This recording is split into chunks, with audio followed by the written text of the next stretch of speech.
Hello Capricorn, Sun, Moon, Rising, and Venus signs. Kamusta kayo? Sana po ay nasa mabuti kayong kalagayan. Welcome back po sa Star Tarot. Kung bago kayo dito, welcome din kayo. Thank you for your support. I truly appreciate it. God bless you all. Capricorn, pauna mensahe ninyo, gratitude.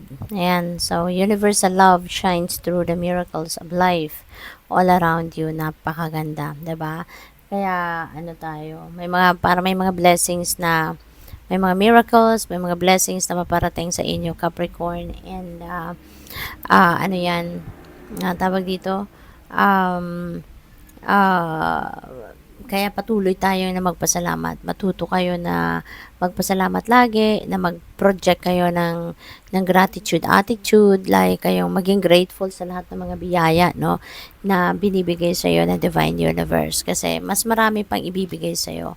Yung gratitude na yan, that is parang susi yan ng mas marami pang biyaya. Parang susi yan ng mas marami pang blessings, no, na ipapadala sa inyo ang universe. We have dreams, the universe speaks to you through your dreams. Yan. So may mga panaginip kayo lately.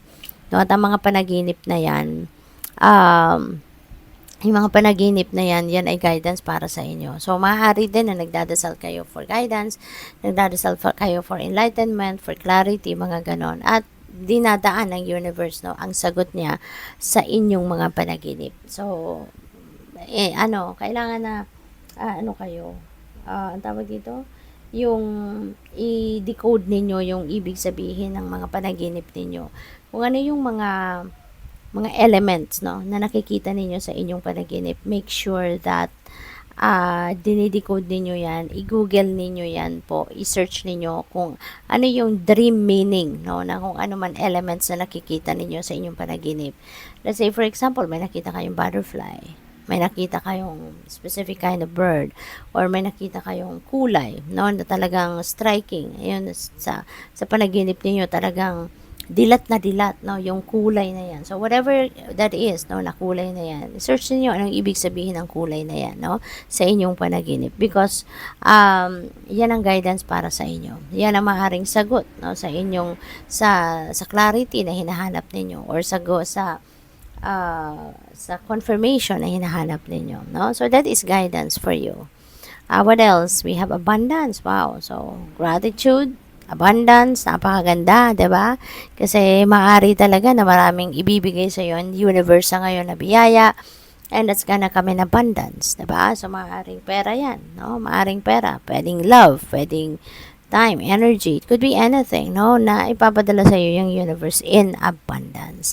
Sabi dito, when your heart's intention is to serve humanity, doors of abundance naturally open, okay? Kaya maraming ibibigay sa iyo ang universe talaga dito na mga biyaya. Alright? Kaya pay attention to that.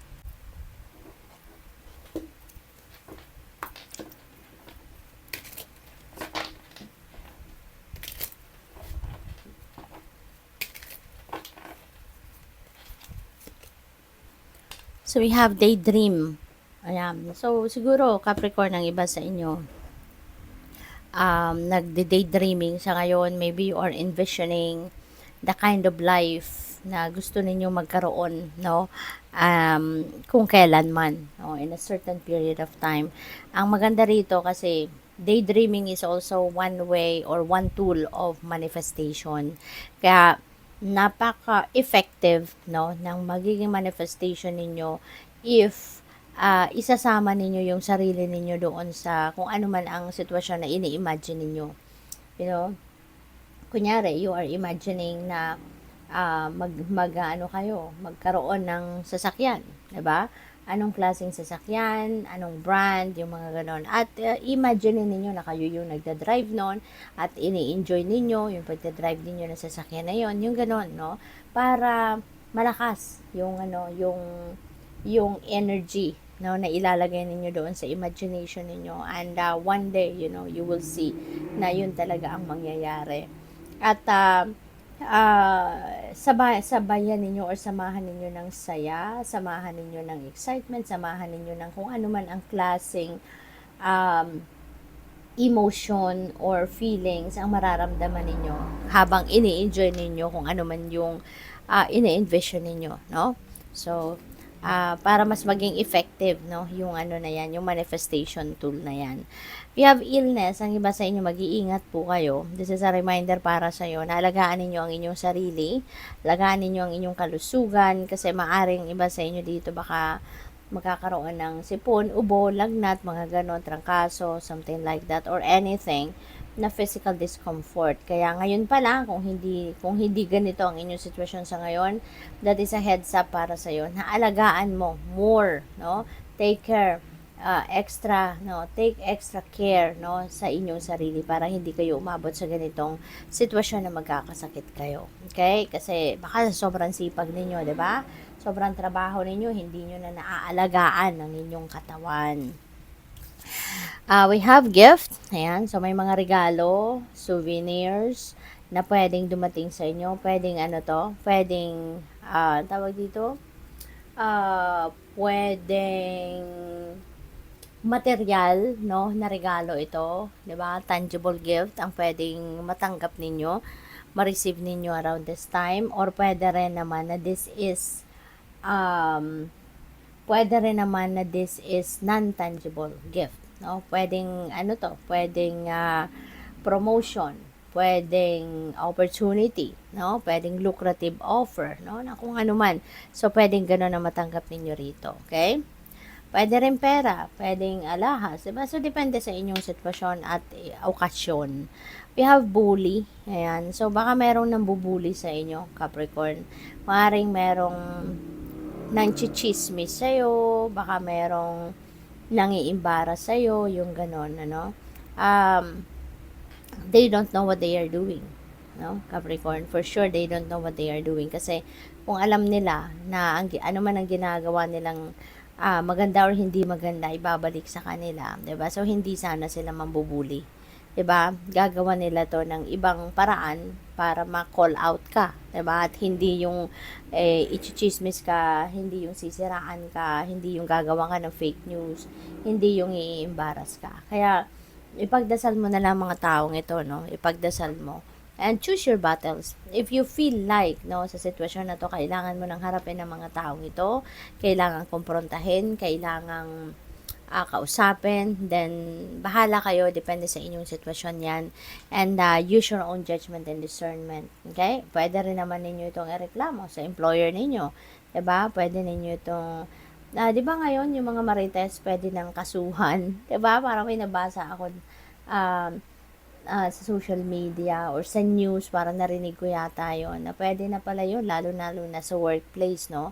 Yung mga marites, yung mga naggagawa ng fake news sa kapwa or yung mga ganon, no? Along those lines, hindi ko lang sigurado yung word for word, no, na nilalaman ng ano na yon, ng batas na yon o rule, yung ganon. So, basta may nabalitaan akong ganon. So, kaya, yun, bahala na kayo. Use your own judgment and discernment, no? Choose your battles wisely. Okay? Kasi mayroon din mga laban na kailangan nating harapin talaga. Merong mga laban na kailangan na lang natin deadmahin. Kasi it's not worth your time, energy, and resources. 'Di ba? So, what else? We have mask. Kaya mag-iingat kayo. Mag-iingat kayo when you're dealing with the people around you. Lalo-lalo na sa opisina. Ang daming fake people sa opisina, sa trabaho, sa workplace natin. Maaring meron dito sa opisina ninyo na deceptive energy din. No? Baka nagpapanggap lang ito na very close sa'yo, nagpapanggap na very concerned sa'yo, sincere sa'yo, pero pagtalikod mo pala, 'di ba? Ito na ginagawa niya. Sinisiraan ka niya. Kasi kung ano siguro yung nalalaman niya about you, or nalalaman niya mga impormasyon from you, right from your mouth, baka ginagamit niya yun against you, 'di ba? So, kaya mag-iingat kayo. Be careful when you're dealings, no, with other people, kasi you never know kung sino dito yung may maitim na budhe, sino dito yung may busilak na puso, 'di ba? Kasi mahirap kilalanin yung tao, 'di ba? Kaya yun, mag-iingat kayo at gamitin niyo yung inyong intuition. Pakinggan ninyo yung inyong intuition. Okay? Kasi it always send you a signal, no? Kung if there's something off key with the person that you're dealing with. We have overload, na ang dami ninyong trabaho, no? Ang dami ninyong ginagawa, sobra siguro kayong overwhelmed na, baka energy drained na kayo. Kaya mag-iingat kayo, no? Kasi baka magkasakit kayo niyan, 'di ba? Kailangan ang priority ninyo is yung health, 'di ba? Priority dapat yung kalusugan kasi kahit marami kayong gagawin, kahit overload kayo ng task sa trabaho or even responsibilidad or obligasyon sa pamilya, you know, when you are in good shape, when you are healthy, walang problema. Makakaya ninyong gawin ang lahat, 'di ba? Pero kung may sakit, 'di ba? Paano ninyo magagampanan ang mga trabaho ninyo, obligasyon na responsibilidad, hindi ba? Kaya alagaan ninyo yung inyong sarili para hindi kayo magkasakit, okay? At kung kailangan ninyo ng tulong, why not ask for help? 'Di ba? Magsabi kayo na kailangan ninyo ng tulong, kailangan ninyo assistance. So, good luck. Thank you for watching Love and Light. Namaste.